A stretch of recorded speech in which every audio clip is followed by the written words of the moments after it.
आज के प्रसंग में साकार और निराकार ये दो स्थितियों पर प्रकाश डाला गया है। साकार भक्त का जो साकार रूप होता है, साकार रूप के लिए एक ऐसी स्थिति होती है कि स्थिति है ये भक्त की, और वो साकार स्थिति में जब जीता है तो साकार स्थिति के लिए वो इस प्रकार से है कि जैसे सोने की जंजीरें हों, और निराकार रूप इस प्रकार है कि जैसे वे जंजीरों से मुक्त हो गया हो, बिल्कुल ही मुक्त है। जब तक मूर्ति के सामने कोई भी व्यक्ति कुछ मांग करता है तो ये साकार की स्थिति हो सकती है, यानी उसे कुछ न कुछ चाहिए। और किसी भी प्रकार की स्थिति के लिए भक्त की जब इस प्रकार की स्थिति बनती है तो वो साकार की स्थिति कही जा सकती है, कि वो साकार की दृष्टि से या साकार की स्थिति में चीजों को देखता है, और सामने जो भगवान की मूर्ति है तो उससे उसे कुछ प्राप्त करने की इच्छा होती है। किसी को नौकरी चाहिए, किसी को कुछ चाहिए, यानी कुछ न कुछ उसकी मांग होती है। लेकिन धीरे धीरे ये स्थिति जब समाप्त होने लगती है, एक स्थिति इस प्रकार की आने लगती है कि निराकार की स्थिति में जब वो बढ़ेगा तो निराकार स्थिति से जोड़ा जा सकता है इस बात को कि वो निष्काम कर्म की ओर बढ़ जाए, कर्म फल की उसकी कोई इच्छा न रहे, किसी भी प्रकार की कर्म फल की इच्छा उसकी नहीं होनी चाहिए। अगर कर्म फल की इच्छा समाप्त होती चली जाए, बिना कर्म फल के कर्म होने लगे, तो ये एक ऐसी स्थिति हो जाएगी कि आदमी की जो भक्त की जो स्थिति है वो निराकार की ओर स्वतः ही बढ़नी शुरू हो जाएगी, और वे जो सोने की जंजीरें हैं वे भी टूट जाएंगी और मुक्त स्थिति हो जाएगी। इस स्थिति के लिए एक तरह से उसी प्रकार जीना पड़ेगा और अपने कृत्य में ये बातें लानी पड़ेंगी, जीवन के कृत्य में ये बातें होनी चाहिए कि कर्म ऐसा हो कि कर्म फल की इच्छा न रहे। और ये तभी संभव है जब कर्म में इतना आनंद आ जाए, इस प्रकार कर्म होने लगे कि किसी भी प्रकार की इच्छा शेष न बचे, और कर्म फल धीरे धीरे छूटता चला जाएगा। और यदि कर्म फल छूट जाए, मंदिर में जाएं और वहां कोई भी मांग किसी भी प्रकार की न रहे, तो फिर यह स्थिति निराकार की ओर बढ़ जाएगी, चाहे वो निराकार को जानते हो और चाहे न जानते हो, लेकिन यह स्थिति निराकार की ओर स्वतः ही बढ़ती चली जाएगी। अब साकार में जब देखते हैं चीजों को तो ये अपनी दृष्टि से जब उनको कोई भी भक्त देखता है तो ऐसा लगता है कि इस संसार को यदि कोई चला रहा है तो वो एक कल्पना कर ली गई इसी प्रकार की मनुष्य की तरह, कि जैसे मनुष्य शासन करता है इसी प्रकार भगवान भी इस संसार को चला रहा है। लेकिन ये एक उस भक्त की कल्पना है जो साकार रूप में चीजों को देखता है, और एक निराकार है जो संसार चल रहा है, अपने आप चल रहा है, और एक अनंत शक्ति इसको संचालित किए जा रही है। अगर देखा जाए तो ब्रह्मांड बहुत बड़ा है और ब्रह्मांड की कल्पना करना ही मुश्किल है, और उसके रहस्यों को आज तक विज्ञान भी नहीं खोज सका है। इतना बड़ा ब्रह्मांड है कि जो तारे इस ब्रह्मांड में हैं, उन ब्रह्मांड में उन तारों से जो प्रकाश चलता है तो उसे पृथ्वी तक आने में बहुत समय लगता है, और जब तक पृथ्वी तक प्रकाश पहुंचता है तो आवश्यक नहीं है कि वो तारा उसी जगह हो जहां से वो प्रकाश पृथ्वी पर पहुंच रहा है।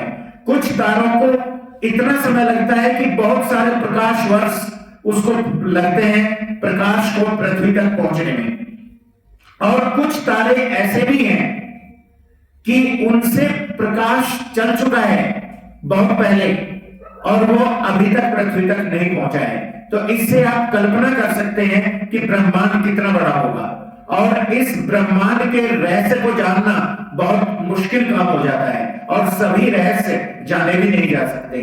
तो कोई निराकार शक्ति ऐसी है जो इन सबको संचालित करती है, लेकिन उनकी कल्पना इस प्रकार नहीं की जा सकती कि जैसे कोई मनुष्य शासन करता है तो इसी प्रकार भगवान भी कोई शासन कर रहा होगा।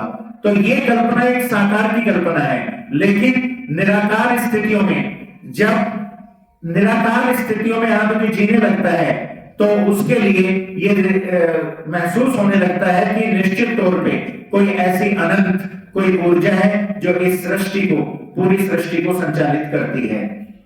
और साकार रूप और निराकार रूप, रामकृष्ण देव ने इन सब स्थितियों के बारे में बहुत विस्तृत चर्चा भी की है अपने भक्तों के साथ, और इसे बहुत सही तरीके से बिना किसी विवाद के जाना भी है। क्योंकि जब स्थितियों में, इन स्थितियों में कोई जीने लगता है तो विवादों की कोई भी आवश्यकता नहीं रह जाती। विवाद होते हैं तब जब उस बात को कोई सिद्ध करने पर लग जाए या फिर उसको असिद्ध करने पर लग जाए, तब इस तरह के बेतुके तर्क होने शुरू हो जाते हैं। लेकिन इस तरह के तर्क आप रामकृष्ण देव के जीवन में कहीं भी नहीं पाएंगे।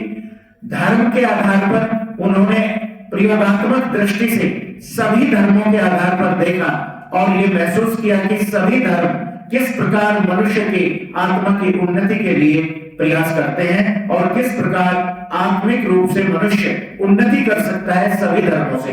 सभी के साथ प्रयोग करके उन्होंने अंत में ये बात सिद्ध की।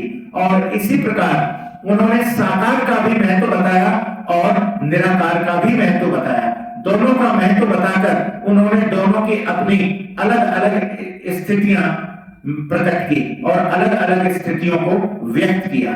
तो आज का जो प्रसंग है वो इसी पर आधारित है। श्री रामकृष्ण दक्षिणेश्वर मंदिर में विराजमान है।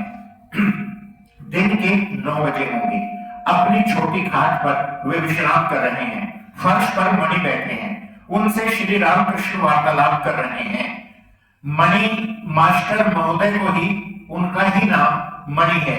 जो मास्टर महोदय से संबोधित होते आए हैं उनका नाम ही मणि है। आज विजयदशमी है, रविवार 22 अक्टूबर 1882। आजकल राखाल श्री रामकृष्ण के पास रहते हैं। नरेंद्र और भवनाथ कभी कभी आया करते हैं। श्री रामकृष्ण के साथ उनके भतीजे रामलाल और हाजरा मास्टर रहते हैं। राम, मनोमोहन, सुरेश मास्टर और बलराम प्रायः हर हफ्ते श्री रामकृष्ण के दर्शन कर जाते हैं। बाबूराम अभी 1-2 ही बार दर्शन कर गए हैं। श्री रामकृष्ण ने कहा, तुम्हारी पूजा की छुट्टी हो गई? मणि ने कहा, जी हाँ, मैं सप्तमी, अष्टमी और नवमी को प्रतिदिन केशव सेन के घर गया था। श्री रामकृष्ण ने कहा, क्या कहते हो? मणि ने कहा, दुर्गा पूजा की अच्छी व्याख्या सुनी। श्री रामकृष्ण ने कहा, कैसी, कहो तो। मणि ने कहा, केशव सेन के घर में रोज सुबह को उपासना होती है 10-11 बजे तक। उसी उपासना के समय उन्होंने दुर्गा पूजा की व्याख्या की थी। उन्होंने कहा, यदि माता दुर्गा को कोई प्राप्त कर सके, यदि माता को कोई हृदय मंदिर में ला सके तो लक्ष्मी, सरस्वती, कार्तिक, गणेश स्वयं आते हैं। लक्ष्मी अर्थात ईश्वरीय, सरस्वती ज्ञान, कार्तिक विक्रम, गणेश सिद्धि, ये सब आप ही मिल जाते हैं यदि माँ आ जाए तो। श्री रामकृष्ण सारा वर्णन सुन गए। बीच बीच में केशव की उपासना के संबंध में प्रश्न करने लगे। अंत में कहा, तुम यहाँ वहां न जाया करो, यहीं आना। जो अंतरंग हैं वे केवल यहीं आएंगे। नरेंद्र, भवनाथ, राखाल हमारे अंतरंग भक्त हैं, सामान्य नहीं। तुम एक दिन इन्हें भोजन कराना। नरेंद्र को तुम कैसा समझते हो? मणि ने कहा, जी बहुत अच्छा। श्री रामकृष्ण ने कहा, देखो नरेंद्र में कितने गुण हैं। गाता है, बजाता है, विद्वान है और जितेंद्रिय है। कहता है विवाह न करूंगा, बचपन से ही ईश्वर में मन है। श्री रामकृष्ण ने मणि से कहा, आजकल तुम्हारे ईश्वर स्मरण का क्या हाल है? मन साकार पर जाता है या निराकार पर? मणि ने कहा, जी अभी तो मन साकार पर नहीं जाता और इधर निराकार में मन को स्थिर नहीं कर सकता। श्री रामकृष्ण ने कहा, देखो निराकार में तत्काल मन स्थिर नहीं होता, पहले पहले तो साकार अच्छा है। मणि ने कहा, मिट्टी की इन सब मूर्तियों की चिंता करना। श्री रामकृष्ण ने कहा, नहीं नहीं, चिन्मयी मूर्ति की। मणि ने कहा, तो भी हाथ पैर तो सोचने ही पड़ेंगे। परंतु यह भी सोचता हूं कि पहली अवस्था में किसी रूप की चिंता किए बिना मन स्थिर न हुआ। यह आपने कह भी दिया है। अच्छा, वे तो अनेक रूप धारण कर सकते हैं, तो क्या अपनी माता के स्वरूप का ध्यान किया जा सकता है? श्री रामकृष्ण ने कहा, हाँ, वे गुरु तथा ब्रह्ममयी मैं हैं। मणि चुप बैठे रहे। कुछ देर बाद फिर श्री रामकृष्ण से पूछने लगे।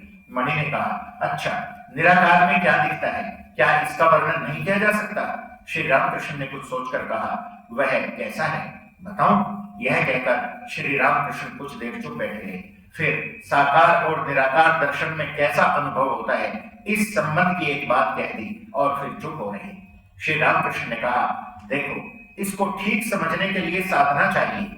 यदि घर के भीतर के रत्न देखना चाहते हो और लेना चाहते हो, तो मेहनत करके कुंजी लाकर दरवाजे का ताला खोलो और रत्न निकालो। नहीं तो घर में ताला लगा हुआ है और द्वार पर खड़े हुए सोच रहे हैं, लो, हमने दरवाजा खोला, संदूक का ताला तोड़ा, अब यह रत्न निकाल रहे हैं। सिर्फ खड़े खड़े सोचने से काम न चलेगा, साधना करनी चाहिए। धन्यवाद।